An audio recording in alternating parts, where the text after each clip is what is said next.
पहले उसमें एक क्षमता जागृत होती है। क्या? ये द्वंद्व है, शत्रु और मित्र में समान भाव, मान और अपमान में समान भाव, लाभ और हानि में समान भाव, सुख और दुख में समान भाव, निंदा और स्तुति में समान भाव। तो बोले द्वंद्व रहित, द्वंद्व विमुक्ता, ये पहली साधक की वृत्ति जागृत होती है। ध्यान रखना, अगर आपकी साधना परिपक्व अवस्था की तरफ जा रही है, आपकी साधना ठीक है, तो पहला लक्षण है तितिक्षवः, वो बहुत धैर्यवान और सहनशील होगा। सुख दुख, लाभ हानि, मान अपमान, निंदा स्तुति, इसमें वो समान भाव रखेगा। चलो हमारी स्थिति ऐसी नहीं, लेकिन हमें सुनने को मिला तो समान भाव रखने की चेष्टा तो करें। पूज्यपाद सिउड़िया बाबा जी महाराज, यदि तुमसे कोई द्वेष करता है और तुम्हें भगवत प्राप्ति करनी, तो वो जब दिखाई दे तो उसके चरणों में प्रणाम करो।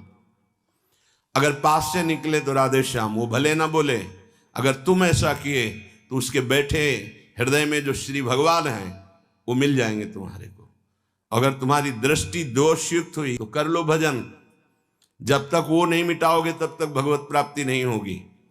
हरिवंश नाम लीन जे अजात शत्रु ते सदा, ये शुद्ध परमार्थ अध्यात्म की चर्चा है। यहां व्यवहार को भी अध्यात्म बनाया जाता है। प्रयत्न करो सहने का, मिटाने का। क्या गाली दे रहा है कोई, श्रवणेंद्रिय ने सुना, मन में जाके दाह पैदा है, ये नहीं, मेरे भगवान अपने समीप मुझे ऊंचाई देना चाहते हैं, प्रेम की ऊंचाई, ज्ञान की ऊंचाई, इसलिए ये कटु वचन बुलवा रहे हैं, मुझे सहन करना है। राधा राधा राधा, आगे निकल गए।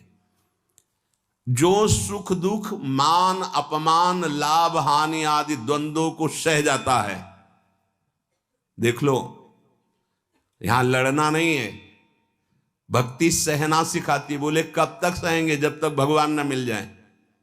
बोले वो तो बहुत ही दुष्ट हो जाएगा, अगर हर बार सहेंगे तो अगली बार और बढ़ के आएगा। कदापि नहीं। जो अपराध भक्त कर करे राम रोष पावक सो जरे, तुम सहो आग उधर लग जाएगी। उमा क्षमा सापौते भारी, अपने कर्म जाय अपकारी। तुम अपने को बचाओ, मालिक देख रहा है, वो ऐसा हिसाब करेगा। एक नवयुवक था जिसकी देखो हंसी उड़ाता था, बहुत परेशान करता था। एक भगत जी निकले उनके छेद, तो दाढ़ी मुच्छ को लेकर बहुत उपहास किया। 2 रुपये निकाले, दिए। उसको लगा पीछे आ रहे थे आर्मी के, फिर उनका उपहास गिरा के 10-5 ला तो थप्पड़ मारे ना। वो जो 2 रुपये दिए थे ना, हिसाब हो गया। अब दोबारा उस गली में नहीं खड़ा हुआ वो। राम रोष पावक सोजरी, तुम जाओ झुक के। वो आ रहा है झुकाने वाला, किसी रूप में रौंद के रख देगा उसको, क्योंकि उसका स्वभाव ऐसी जगह हाथ डालेगा जहां हाथ जल जाएगा। ये ना सोचो कि अगर हम 10 बार सह गए तो 11वीं बार वो फिर बोलेगा, बोलने लायक नहीं रहेगा।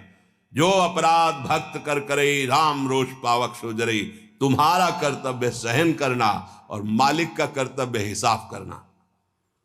एक साधु जा रहे थे, गंगा किनारे भ्रमण कर रहे थे, तो छड़ी रखते, सोटा लंगोटा लोटा ये साधु के पास रहता है, तो सोटा लिए हुए थे और अपनी मस्ती में जा रहे थे। ऐसे पीछे धोबी कपड़ा धो धो के ऐसे सब फैलाए हुए था सूखने के लिए। उसने देखा इतनी मेहनत से तो हम धो रहे, और बाबा जी रौनता चला जा रहा है, तो जिससे धोआ वो पीटने वाला डंडा, वही दौड़ा लेके रुक्मिणी जी के पास भगवान बैठे, विनोद तत्काल सुदर्शन चक्र, फिर ऐसे शांत हो गए। तो रुक्मिणी जी ने कहा, प्रभु जरूर ये स्थिति किसी भक्त पर संकट आने पे होती है, रुक क्यों गए? बोले उसके पास लाठी थी, उसने हिसाब कर दिया। 2-3 डंडे बाबा जी ने मारे, 2-4 डंडे धोबी ने मारे, तो दोनों धोबी ही है, इसीलिए मट गए।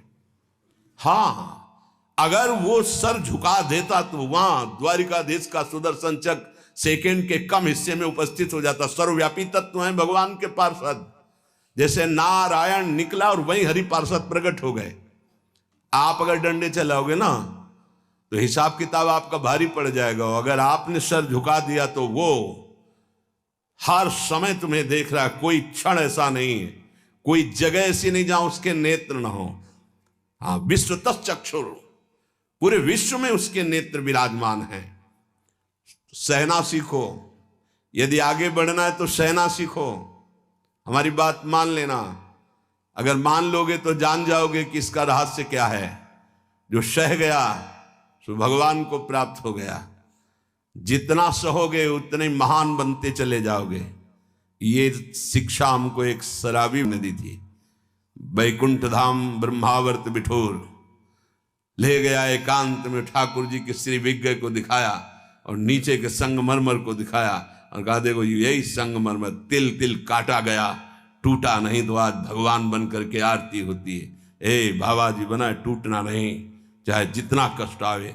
सहनशीलता, सहनशील, आशय, उदार, धीरज सहित विवेकी, विवेकवान, धैर्यवान, सहनशील महात्मा होता है। चाहे गृहस्थ हो या विरक्त हो, भगवत मार्ग का पथिक ये नाना प्रकार की कुचेष्टाएं करने पर दुखी या व्यथित होकर कुचेष्टा नहीं कर बैठता है। द्वंद्व रहित। आगे गतमान, ये जो अभिमान और ममता सर्वनाश कर देती है। भगवत मार्ग का उपासक उस अभिमान का सर्वनाश कर देता है। नहीं, किसी भी बात का अभिमान नहीं। सच्ची कहते हैं, जिस क्षण प्रभु बुलवाना ना चाहे तो एक शब्द भी नहीं आता हृदय में। कई बार हृदय से एकदम आते शून्य, खाली। अब न कोई प्रश्न का उत्तर है, न कोई प्रश्न है, न कोई वार्ता है। वो दे रहे हैं तो हो रही है, और वो ना दे तो का बोलने की हिम्मत नहीं है। शब्द और शास्त्र ज्ञान और व्याख्या तो अलग जाने दो, वही बुलवा रहे, वही सत्य चेष्टा करा रहे। ये सतमार्ग पहाड़ पे चलना है, ये हमारे चढ़ने की योग्यता नहीं। पर वो वाचालम बना देते हैं, मूक को पंगु से पहाड़ चढ़ा देते हैं। सांप का छोटा बच्चा गरुड़ को पछाड़ दे, राम कृपा हो जाए, हाँ तो लघु ब्याल गरुड़ को खा जाए, ऐसी सामर्थ्य पैदा कर दें भगवान। सब कुछ भगवान की सामर्थ्य से सत मार्ग का होता है, सब कुछ हमारे अहंकार से असत मार्ग का होता है। अहंकार त्यागी, सत मार्ग का अनुरागी। अहंकार युक्त तो कहेगा जरूर भगवान की सामर्थ्य से हो रहा है, पर अहंकार वासनाओं का खेल खिला के पाप करेगा। तो कह रहे गतमान, ये भगवान को अधीन करने वाली आगे बात कह रहे हैं कि सुख निधान भगवान तुम्हारे अधीन क्यों नहीं हो जाएंगे यदि ऐसा करोगे। पहला, मान अपमान, दुख सुख, लाभ हानि में समान भाव।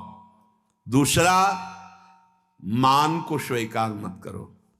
ये देहाभिमानी पुरुषों के द्वारा किया हुआ प्रणाम नमस्कार, ये देहाभिमान को पुष्ट करने वाली अविद्या की एक नई चाल है। उनके हृदय में विराजमान सच्चिदानंद भगवान को देखते विनोद में मैं जान रहा हूं प्रभु अब नहीं फंसेंगे, गुरु कृपा हो गई, आपका ये प्रणाम नमस्कार फांस नहीं सकता, नाथ आप तो हमारे स्वामी हो, अब नहीं। लाखों प्रणाम दंडवत हो रही, लेकिन नहीं, वो तुम्हारी प्रणाम दंडवत नहीं हो रही, वो तुम्हें फंसाया जा रहा है। आखिरी खाई है यश कीर्ति मान। नहीं, हे सच्चिदानंद गुरुदेव, आप सब रूपों में काहे को मजाक कर रहे हो प्रभु, आप ही तो विराजमान हो नाथ, कोई नहीं फंसा पाएगा। अब हम तो बड़े भजनानंदी, हमारा बड़ा नाम हो रहा है, प्रणाम नमस्कार हो रहा, तो आगे है खाई, उसमें मुंह भरा गिर जाओ, निकल नहीं पाओगे। जैसे कंचन की खाई, कामिनी की खाई, ऐसे कीर्ति की खाई। तो गत मान, सबहि मान प्रद आपमानी, सबके चरणों में बंधन भक्ति, मेरे नाथ इन सब रूपों में विराजमान। वो प्रणाम कर रहे हैं, नमस्कार कर रहे हैं, वो जय बोल रहे हैं, ये उनकी महानता है। वो अपने हृदय की स्थिति के अनुसार बर्ताव कर, हम तो अधम जीव हैं, प्रभु की कृपा से चल रहे। मेरे प्रभु सब रूपों में है, कहीं मान नहीं छुएगा, और अगर मान छू गया तो विष चढ़ गया। सम्मानम कल्याति घोर गरलम, ये मान रूपी जहर केवल गुरु कृपा से ही दूर होता है।